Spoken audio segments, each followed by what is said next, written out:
नंदुरबार जिल्ह्यात महावितरणाने वीज बिल थकबाकीदारांविरुद्ध धडक मोहीम सुरू केली असून वारंवार सूचना देऊनही बिल न भरणाऱ्या हजारो ग्राहकांचा वीज पुरवठा खंडित करण्यात आलाय। जिल्ह्यातील घरगुती, व्यावसायिक आणि औद्योगिक अशा तब्बल 22,000 ग्राहकांकडे 20,47,00,000 रुपयांची वीज बिल थकबाकी असल्याने महावितरण आता ऍक्शन मोडमध्ये आलंय। महावितरणाने वसुलीसाठी विशेष पथकं मैदानात उतरवली असून थकबाकी न भरल्यास आणखी कडक कारवाई करण्याचा इशारा दिलाय। पाहूयात या संदर्भातील एक सविस्तर अहवाल। नंदुरबार जिल्ह्यात महावितरणाने वीज बिल वसुलीची मोहीम अत्यंत तीव्र केली असून थकबाकीदारांवर कारवाईचा बडगा उचललाय।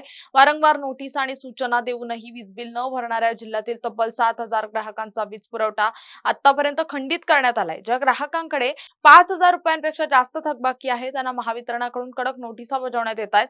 जोपर्यंत संपूर्ण थकबाकी भरली जात नाही तोपर्यंत खंडित केलेला वीज पुरवठा पूर्ववत केला जाणार नाही, अशी ठाम भूमिका महावितरणाने घेतली आहे। त्यामुळे कायदेशीर कारवाई आणि वीज कपात टाळण्यासाठी ग्राहकांनी आपले थकीत वीज बिल तातडीने भरावं असं आवाहन महावितरणाकडून करण्यात आलं आहे।